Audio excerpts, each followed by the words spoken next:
অবশেষে মালদার কালিয়াচকে মধ্যরাতে ঘেরাওমুক্ত হলেন জুডিশিয়াল অফিসাররা। কোনো মতে তাদেরকে সেখান থেকে উদ্ধার করা হলো, পুলিশ এবং কেন্দ্রীয় বাহিনী গিয়ে তাদেরকে উদ্ধার করলো। তবে নিয়ে যাওয়ার সময়ও গাড়ি আটকানোর চেষ্টা করা হয়, সেই ছবি দেখতে পাচ্ছেন এই মুহূর্তে।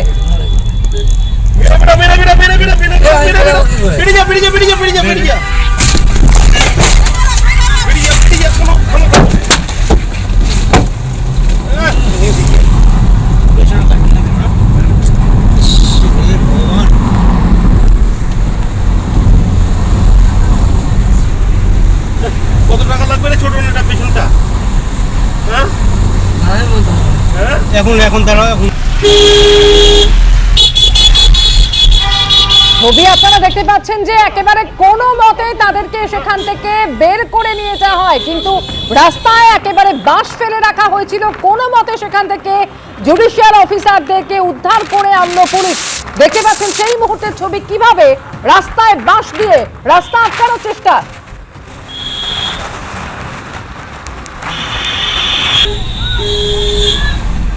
সকাল থেকে দুই বিডিও অফিসে বিক্ষোভ চলে এবং এরপর ঘন্টার পর ঘন্টা আটকে থাকতে হয়েছিল 7 জুডিশিয়াল অফিসারদের। অবশেষে পুলিশ এবং কেন্দ্রীয় বাহিনী পৌঁছে কোনো মতে তাদেরকে সেখান থেকে উদ্ধার করলো।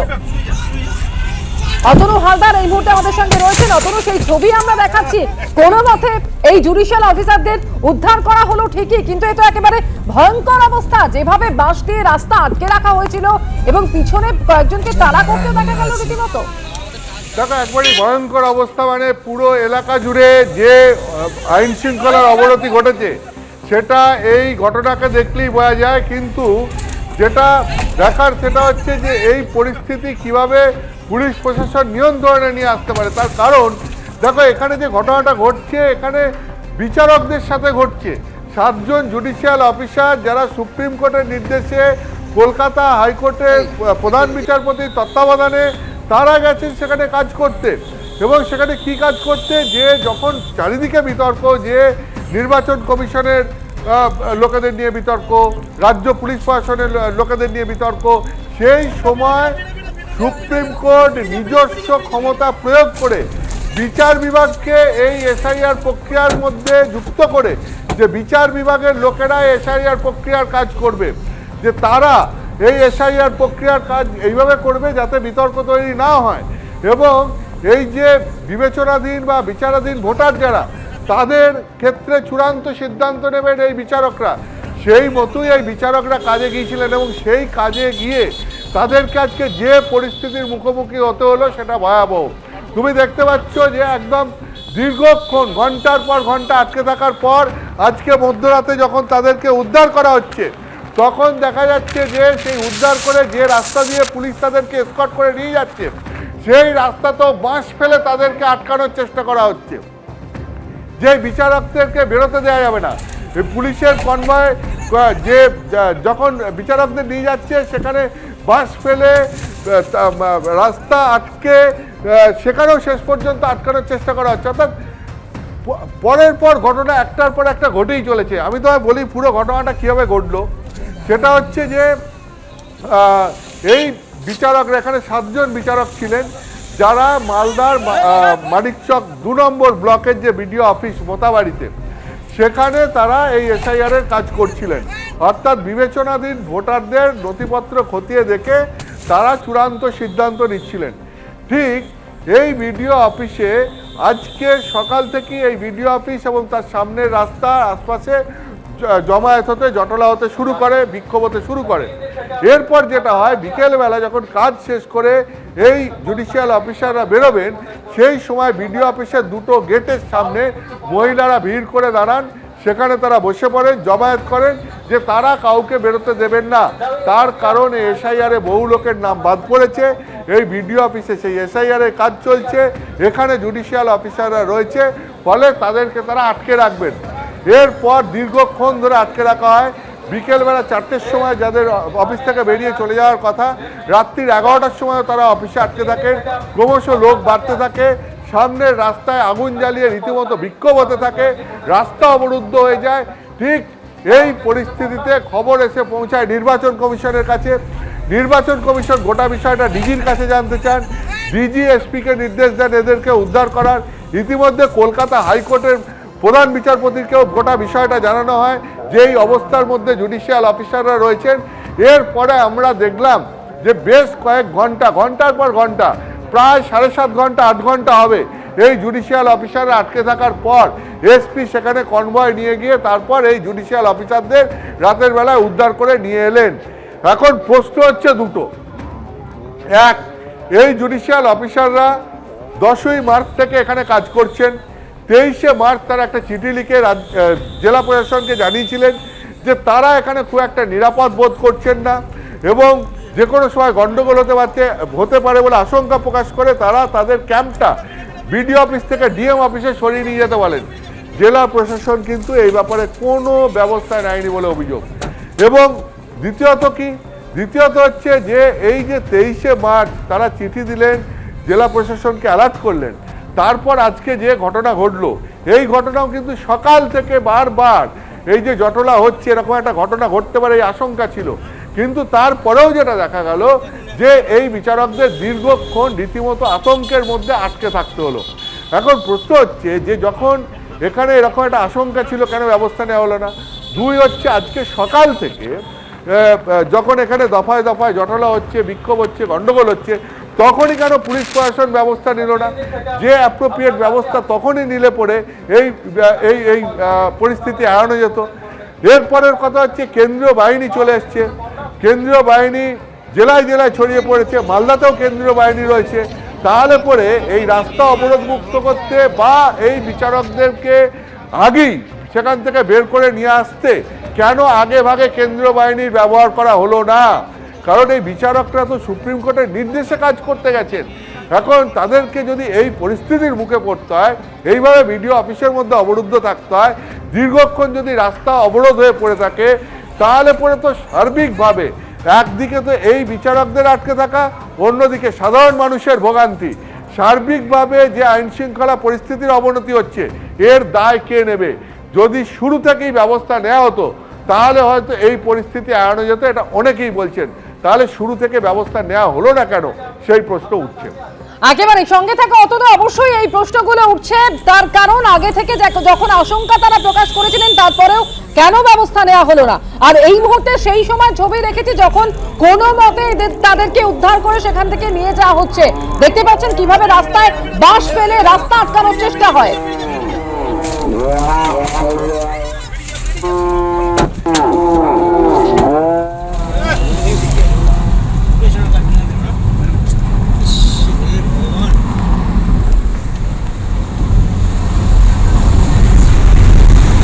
কত টাকা লাগবে রে ছোট নেটার পেছনটা? এখন তারা শুধু রাস্তা আটকানোর ঘটনাই নয়, একেবারে বাইক নিয়ে এই গাড়িগুলির পিছনে ধাওয়া করা চলছিল। বেশ কয়েকজনকে ছুটে আসতেও দেখা যায় গাড়ির পিছনে, একেবারে হামলা চালানো হয় গাড়ির ওপর।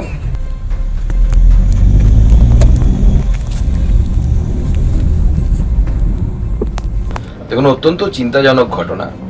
এবং যে এতক্ষণ ধরে ন্যাশনাল হাইওয়ে অবরুদ্ধ হয়ে আছে, 7 জন বিচারককে বা জুডিশিয়াল অফিসারকে তাদেরকে এইভাবে তাদেরকে অবরুদ্ধ করে রাখা হয়েছে, তাদেরকে আর আসতে দেওয়া হচ্ছে না, এই সমস্ত বিষয়টি প্রমাণ করছে যে লাগাতার তৃণমূল সুপ্রিমো মমতা বন্দ্যোপাধ্যায়ের তরফ থেকে যে উস্কানিমূলক কথাবার্তা বলা হয়েছে এসআইআর নিয়ে, এবং অন্যান্য তাকে দেখা দেখি স্বাভাবিকভাবে অন্যান্য যারা তৃণমূল কংগ্রেসের নেতৃত্ব আছে তারাও সেই ধরনের উস্কানিমূলক কথাবার্তা বলেছে।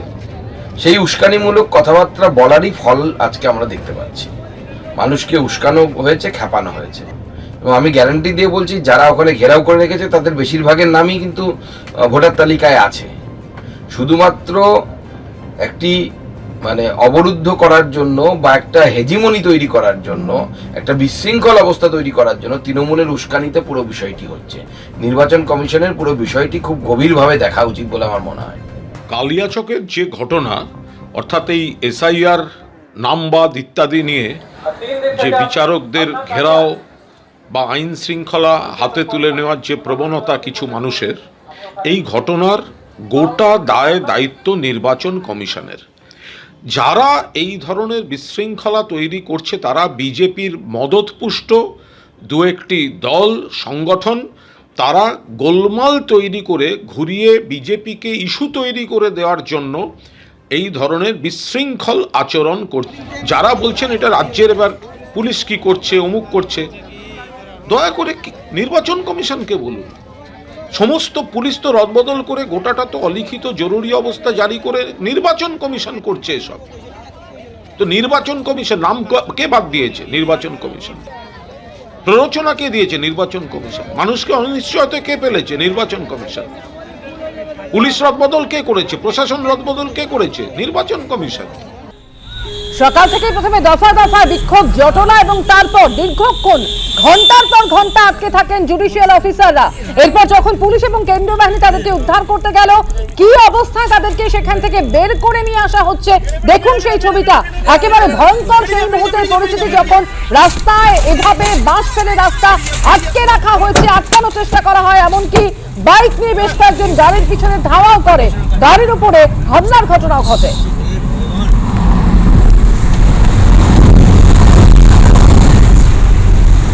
কত টাকা লাগবে রে ছোট নেটার পেছনটা?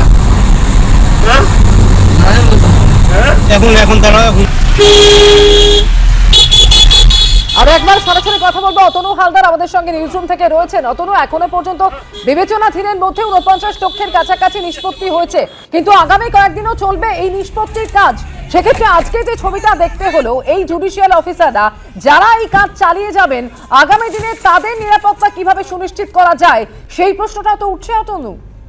দেখো, একবারই উঠছে এবং গোটা ব্যাপারটা নিয়ে নির্বাচন কমিশন এবং বিচার বিভাগের মধ্যে রীতিমতো শোরগোল পড়ে গেছে। যে সমস্ত বিচারকরা এই এসআইআর কাজ করছেন, মাথায় রাখতে হবে আমাদের রাজ্যের 501 জন জুডিশিয়াল অফিসার এবং ভিন রাজ্যের অর্থাৎ উড়িষ্যা এবং ঝাড়খণ্ডের সেখানকার আরও 200 জন জুডিশিয়াল অফিসার, সব মিলিয়ে 701 জন জুডিশিয়াল অফিসার এই এসআইআর কাজ করছেন, যারা এই বিচারাধীন ভোটারদের নথিপত্র খতিয়ে দেখে চূড়ান্ত সিদ্ধান্ত নিচ্ছেন। এটা এই 700 জন বিচারকের একটা নিরাপত্তার প্রশ্ন। এবং শুধু তাই নয়, সুপ্রিম কোর্ট থেকে কলকাতা হাইকোর্ট সবাই এই প্রক্রিয়ার মধ্যে কোনো না কোনোভাবে যুক্ত রয়েছেন। সুপ্রিম কোর্টের নির্দেশে হচ্ছে, কলকাতা হাইকোর্টের প্রধান বিচারপতি এটার পুরোটা দায়িত্বে রয়েছেন, এবং সেই সঙ্গে সঙ্গে রাজ্য পুলিশ প্রশাসন, নির্বাচন কমিশন সবাইকে বলা হয়েছে যে এই বিচারকদেরকে সহযোগিতা করতে, যাতে তারা সুষ্ঠুভাবে কাজটা করতে পারেন।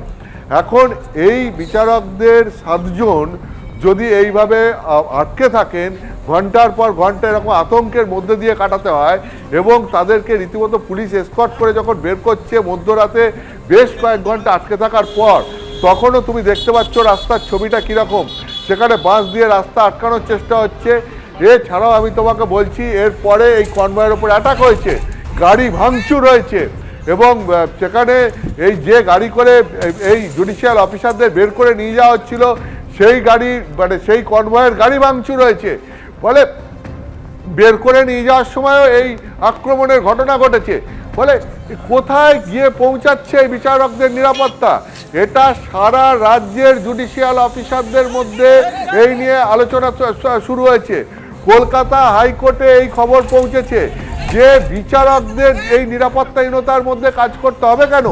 বিচারকদের তো নিরাপত্তা দেওয়ার দায়িত্ব রাজ্য পুলিশ প্রশাসন এবং এখন নির্বাচন কমিশনেরও।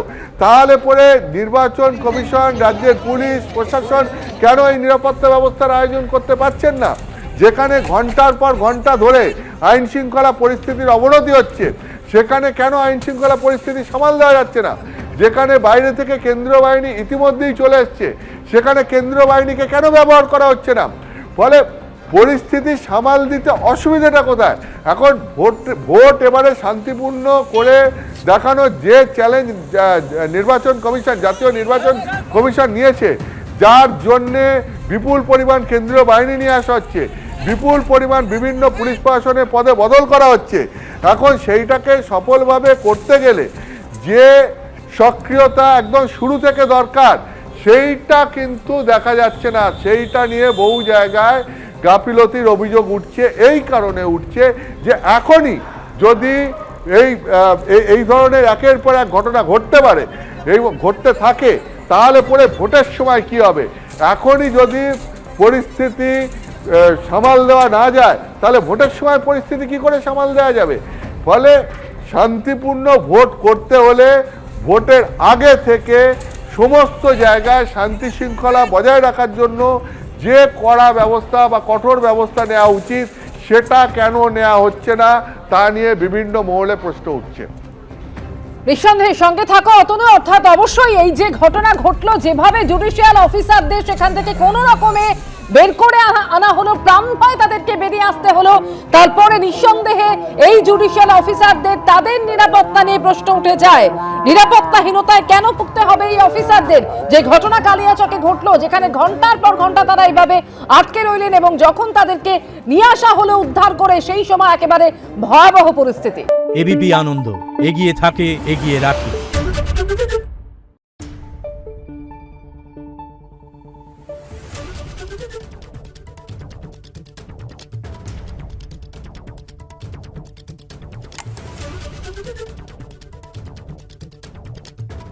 Thank you.